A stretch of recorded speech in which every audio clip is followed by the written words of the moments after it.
अस्सलाम वालेकुम everyone, I am Som Baloch और आज हम बात करने वाले हैं वेब डेवलपमेंट के बारे में, और वो भी स्पेशली पाकिस्तान के कॉन्टेक्स्ट के अंदर। मैंने एक पोल चलाया था यूट्यूब के ऊपर जिसके ऊपर अराउंड 48-49 वोट्स आए थे, और उसमें से 58 to 60% जो स्टूडेंट्स थे वो ये चाहते थे कि हम इस टॉपिक के ऊपर वीडियो बनाएं। हाँ, अब मैंने सोचा है कि हम इस तरह से इस चीज़ को चलाएंगे कि मैं आपको टॉपिक्स सजेस्ट किए करूँगा, आप उसमें से जो टॉपिक पिक करेंगे हम उसके ऊपर वीडियो बनाएंगे। बाकी टॉपिक्स भी आप जिस तरह कुछ स्टूडेंट्स ने दूसरे भी टॉपिक्स सजेस्ट किए हैं वो भी हम छोड़ेंगे नहीं, उन पर भी वीडियोस बना लेंगे, लेकिन प्रेफरेंस वाइज चला लेंगे कि जिसकी ज़्यादा प्रेफरेंस होगी या जो बच्चे ज़्यादा देखना चाहते होंगे वो फिर मेजॉरिटीज़ अथॉरिटी वाला सिनेरियो बनाएंगे।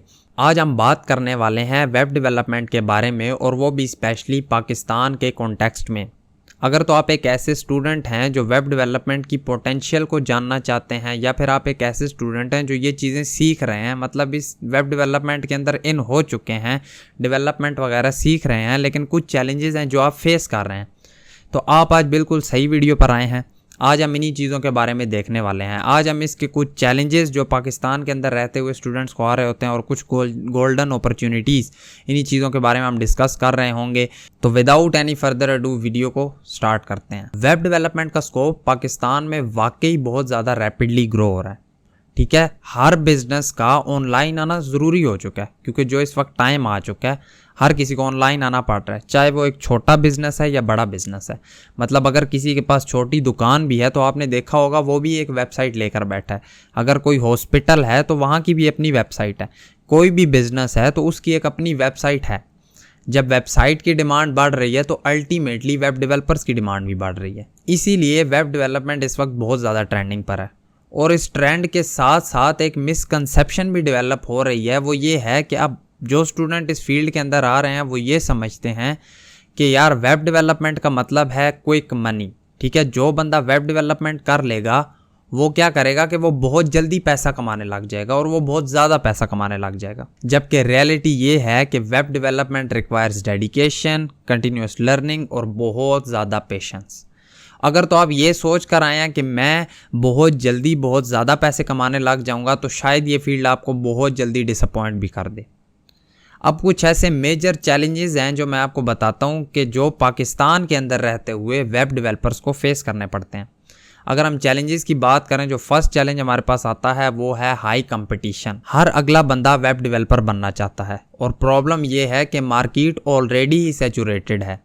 क्वालिटी वर्क करना, क्लाइंट को सेटिस्फाई करना और अपने आप को एक अच्छा डेवलपर प्रूव करना, ये चीज़ें करनी मुश्किल हो जाती हैं जब कंपटीशन बहुत ज़्यादा हाई हो जाता है। और सेकंड चैलेंज जो हमारे पास आता है वो है हमारे पास लो बजट प्रोजेक्ट्स। अब पाकिस्तान के अंदर जो इस वक्त क्लाइंट्स बैठे हुए हैं वो अपने बजट को लेकर रिस्ट्रिक्टेड हैं।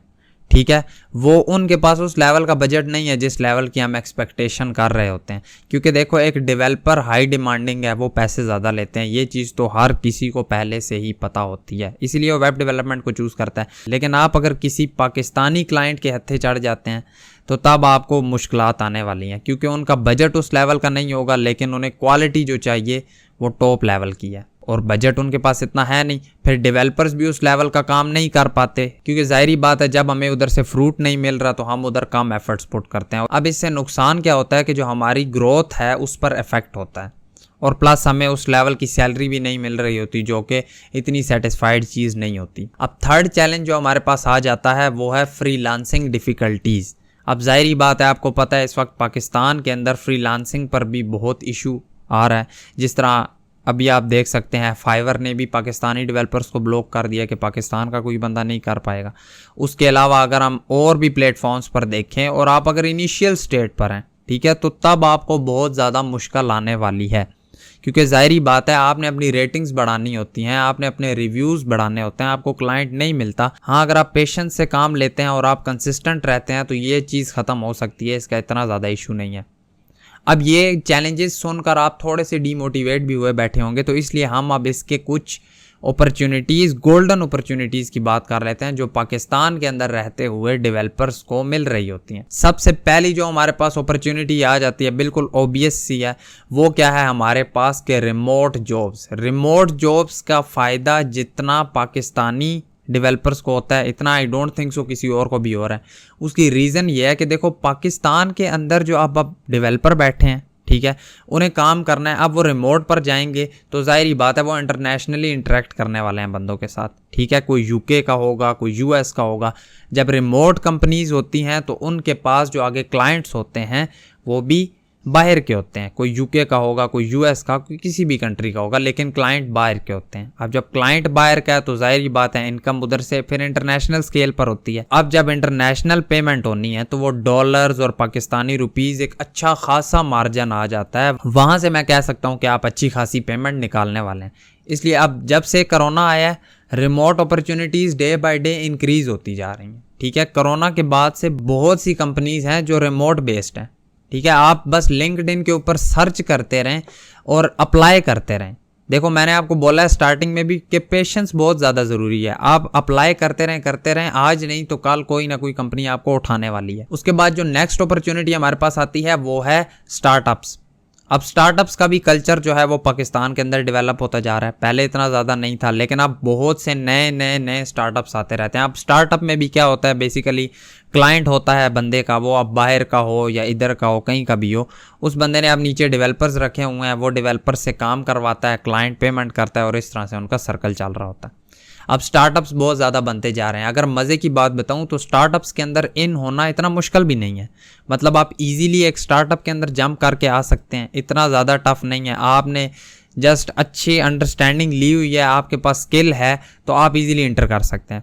अब आप इंटर कर गए जब, तो फिर आप जाहिर बात है स्टार्टअप से आगे किसी और कंपनी में जंप करेंगे, और क्योंकि जितना एक्सपीरियंस बढ़ता जाएगा उतनी आपकी सैलरी बढ़ती जाएगी, उतना आप कंपनी स्विच करते जाएंगे और आप आगे जाते एक नेक्स्ट लेवल डेवलपर बन सकते हैं। उसी के साथ ई कॉमर्स का भी बूम चल रहा है। देखो मैंने आपको स्टार्टिंग में बताया कि हर बिजनेस के लिए वेबसाइट की ज़रूरत है। अब अगर हर किसी को वेबसाइट की ज़रूरत है तो वो कुछ इस तरह का ई कॉमर्स स्टोर वगैरह ही होता है, ठीक है। दुकान वाला कहेगा कि यार मेरे लिए स्टोर बना दो, कोई मतलब बहुत से ऐसे बिजनेसेस हैं जिन्हें ई कॉमर्स वेबसाइट चाहिए, ठीक है। तो अब इसका बूम आया, आप एंड टू एंड उन्हें सर्विस दे सकते हैं, फ्रॉम डिज़ाइन टू डिप्लॉयमेंट, ठीक है, कि मैं डिज़ाइन भी कर दूंगा, फ्रंट एंड भी कर दूंगा, बैक एंड भी कर दूंगा, डिप्लॉयमेंट भी कर दूंगा, मैं आपकी पूरी वेबसाइट को मेंटेन करके रखूंगा। अब इसका आपको बेनिफिट है, आपकी जॉब लग गई पूरी, क्योंकि जाहिर बात है जब एक वेबसाइट बनती है तो वो जस्ट बनती नहीं है, उसे मेंटेन रखा जाता है। अगर आप वो सारी फैसिलिटीज़ उन्हें दे रहे हैं, जाहिर बात है वो आपको रखने वाले हैं और वो उसके लिए आपको पे भी करेंगे, तो ये एक बहुत अच्छी अपॉर्चुनिटी है आपके लिए। उसके अलावा अगर एक और चीज़ की बात करूँ जहाँ से आप अपॉर्चुनिटीज़ ग्रैब कर सकते हैं वो है टेक कम्युनिकेशन। बहुत से ऐसे मीटअप्स ऑर्गेनाइज किए जाते हैं जो मैं कहता हूं कि हमें ज्वाइन करने चाहिए। मीटअप्स पर जाओ, कोई कंपटीशन अगर अरेंज हो रहा है तो वहां पर पार्टिसिपेट करो। अब इससे क्या होगा कि आपके हल्के कनेक्शंस बढ़ने लग जाएंगे।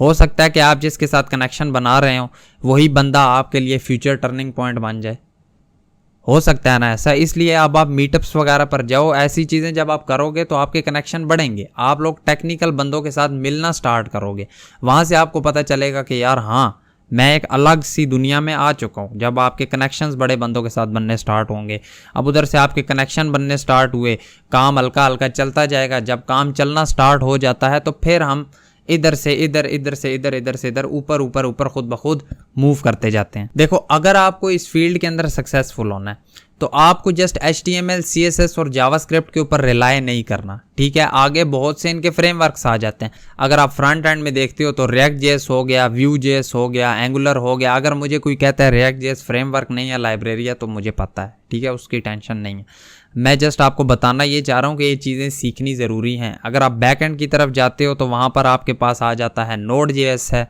देन आप कहते हो Django, .NET, आप किसी भी साइड चले जाओ जो आपको अच्छी लगती है। हाँ, लेकिन आपने ये ज़रूर देखना है कि किसकी ज़्यादा डिमांड चल रही है। उसी के साथ अब टाइम बढ़ता जा रहा है आगे। अगर आप फ्रंट एंड में जा रहे हैं तो UI UX का आपको थोड़ा बहुत नॉलेज होना चाहिए। आप वेब डिज़ाइनिंग थोड़ी बहुत कर सकते हो कि अगर आप as a front end developer भी कहीं पर काम कर रहे हैं और उनके पास डिज़ाइनर नहीं है तो आपको कुछ ना कुछ डिज़ाइनिंग आती हो। अब ये कैसे कर सकते हैं, देखो अगर आप अपनी वेबसाइट बना रहे हो, सही है, आपको नहीं पता चल रहा डिज़ाइन कहाँ से उठाऊं, तो उससे रिलेटेड कोई और वेबसाइट उठा लो और उससे देखो कि वो कैसे बनी है, उसमें क्या कुछ हो रहा है, देन वो चीज़ें आप इधर रेप्लिकेट करना स्टार्ट कर दो। तो इस तरह से भी आप डिज़ाइन कर सकते हो।